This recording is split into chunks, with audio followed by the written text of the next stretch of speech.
Ya, saya akan mempresentasikan tugas akhir saya dengan judul Rancang Bangun Aplikasi Perencanaan Persediaan Bahan Baku menggunakan metode MRP pada CV Scientific Technology.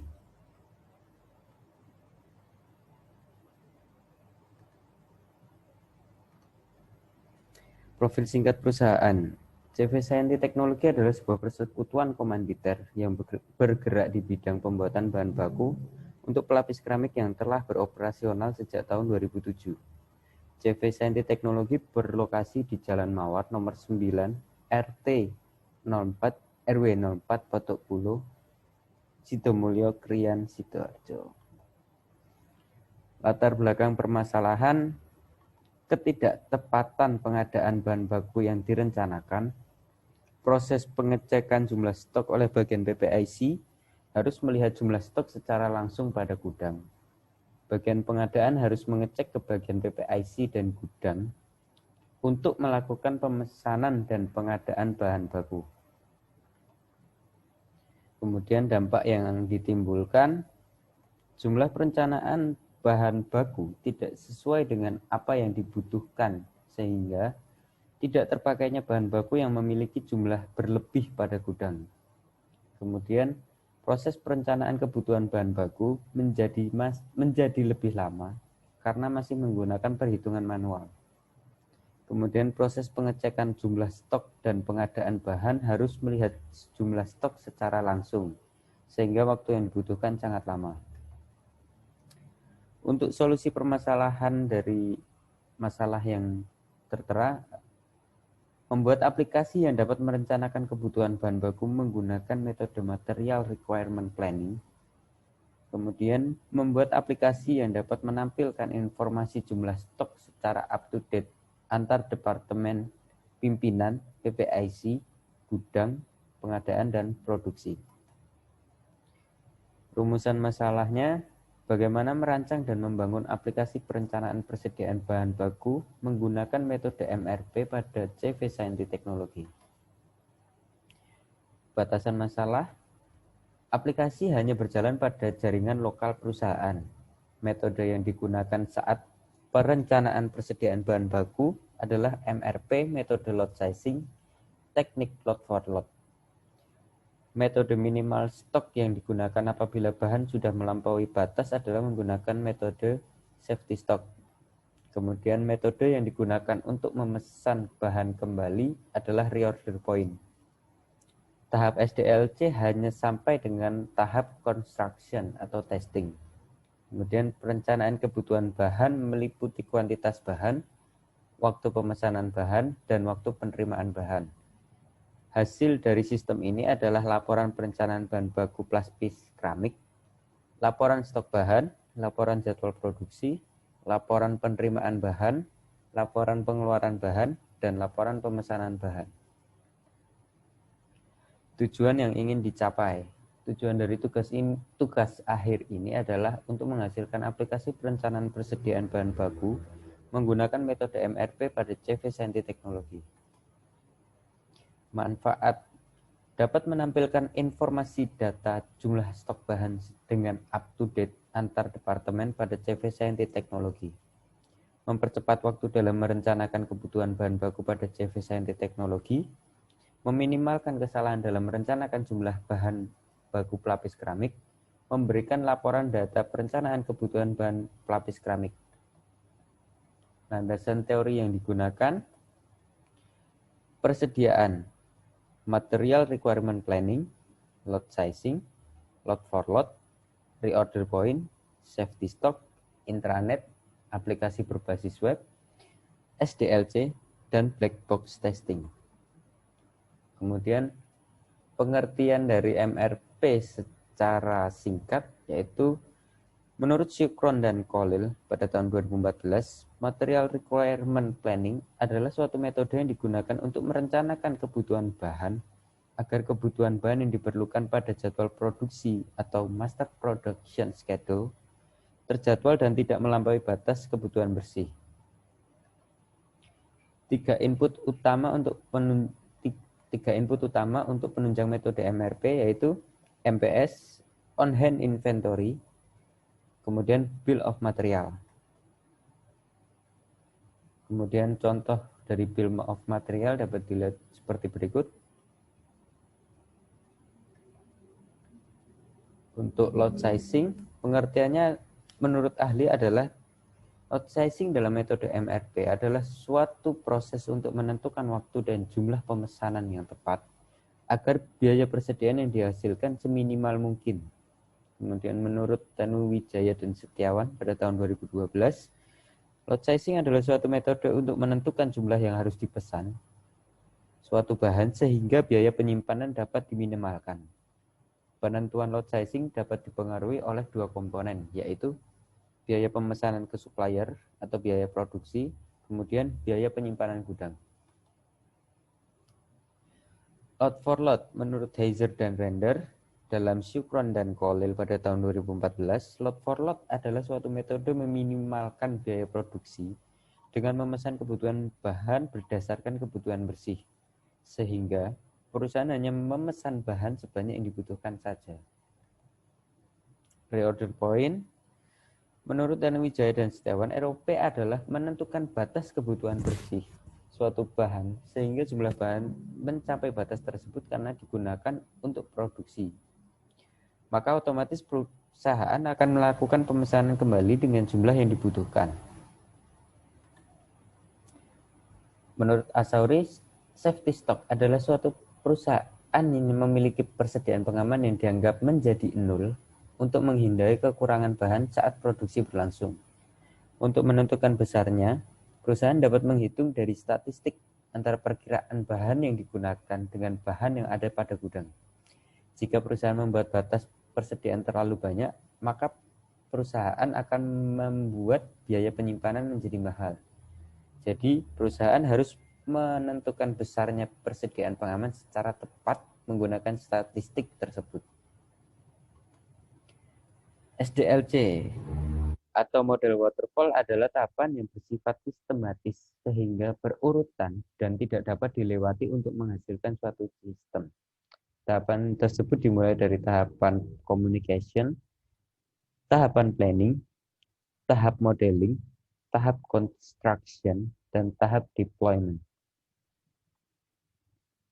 Untuk metodologi penelitian sebagai berikut, ada wawancara, observasi, analisis, estimating, pembuatan diagram IPO, perancangan terstruktur, coding, dan testing. Untuk diagram input proses output dari aplikasi seperti berikut. Kemudian masuk kepada hasil dan pembahasan.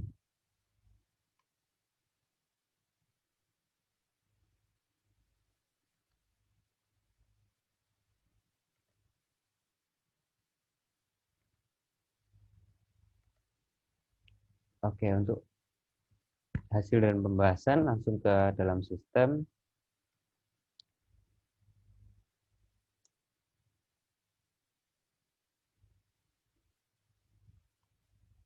Untuk tampilan awal dalam dashboard aplikasi ini terdapat informasi berupa user, bahan baku, BOM, dan permintaan.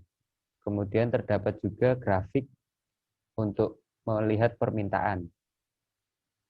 Kemudian masuk ke dalam bahan. Untuk bahan ini ada informasi berupa nama bahan, jumlah, dan lead time bahan tersebut. Pengguna juga dapat menambahkan data bahan baku dengan mengisi nama, kemudian mengisi satuan, dan mengisi lead time-nya. Untuk BOM ini berisi dari struktur produk yang akan dihasilkan. Jadi dari CF002 ini dengan jumlah 1 ton, lead time 2 minggu, membutuhkan banyak bahan-bahan sebanyak ini, namun dalam satuan kilogram. Dapat dilihat detail di sini, detail BOM seperti ini. Kemudian permintaan Untuk permintaan ini lebih mengarah ke PPIC meminta bahan untuk ke supplier juga, karena produksi pasti butuh bahan. Jadi seperti berikut, kemudian ada MPS, kurang lebih jadwal produksi akan dibuat minggu keberapa, minggu ke-1, 2, 3, atau 4. Kemudian masuk pokok bahasan utamanya, yaitu Material Requirement Planning. Untuk contohnya produk CF002, kemudian kita pilih bulan, September.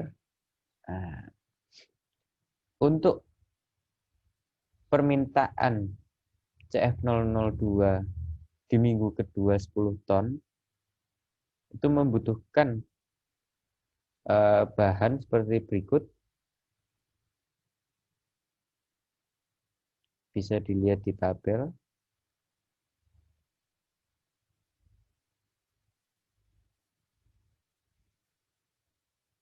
Dan hasil perhitungan dari aplikasi ini sudah sesuai dengan perhitungan manual di dalam Excel. Kemudian untuk di PPIC bisa melihat laporan bahan baku. Nah, di sini ada safety stock, kemudian ROP. Di sini safety stock itu didapat dari perhitungan antara bahan dengan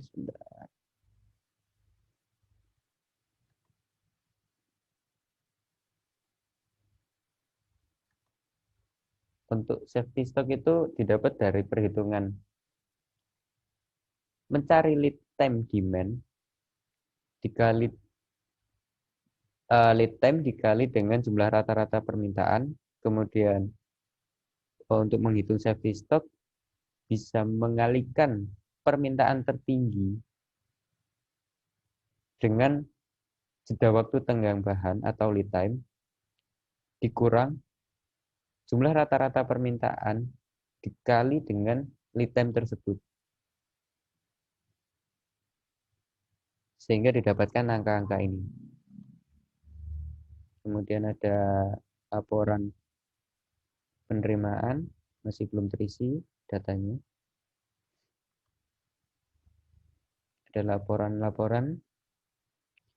Kemudian masuk di bagian pimpinan.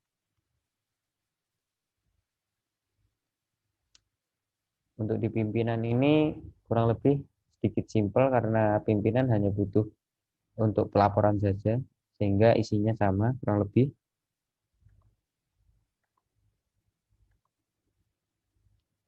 Kemudian masuk ke gudang. Untuk gudang ada menu penerimaan. Jadi di sini penerimaan ini yang dimaksud PPIC membutuhkan air, sehingga PPIC otomatis memesan ke bagian gudang, dan gudang harus menerima seperti ini. Air dan diterima di tanggal berapa. Kemudian pengeluaran ini jika barang tersebut atau bahan keluar dari gudang, maka akan muncul seperti ini. Untuk laporan sendiri terdapat laporan penerimaan, laporan pengeluaran. Masuk ke bagian pengadaan.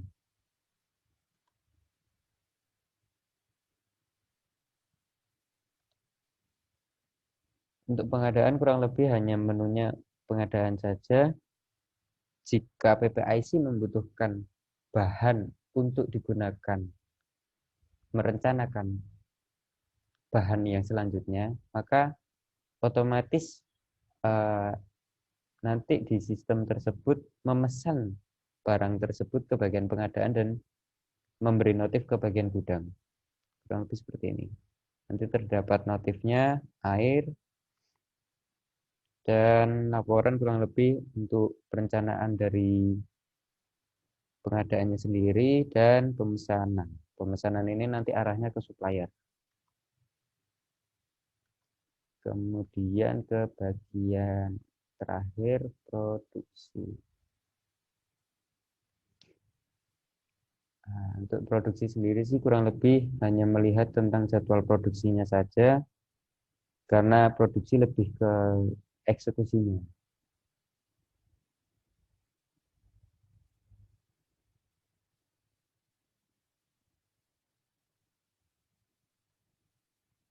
Kurang lebih seperti itu. Kemudian untuk laporan.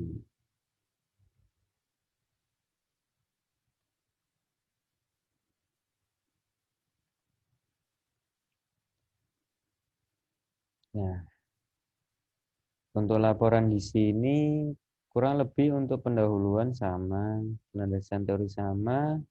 Di sini saya akan jelaskan sedikit tentang data flow diagram, sysflow, kemudian beberapa struktur tabel dan perancangan basis datanya. Untuk implementasinya kurang lebih tadi sudah.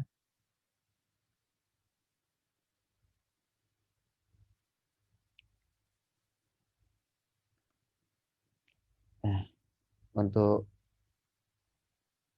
penjelasan tadi seperti ini. Untuk dokumen flow kurang lebih seperti ini. Untuk flow untuk aplikasinya kebutuhan fungsionalnya seperti ini. Per divisinya. Kemudian ada hak akses penggunanya.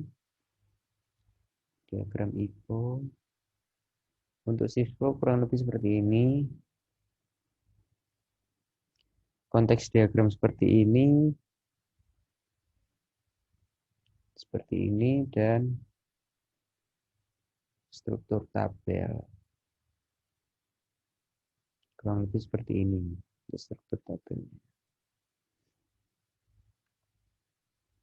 Oke, kurang lebih seperti itu yang bisa saya sampaikan. Kurang lebihnya saya mohon maaf. Salam saya. Assalamualaikum warahmatullahi wabarakatuh.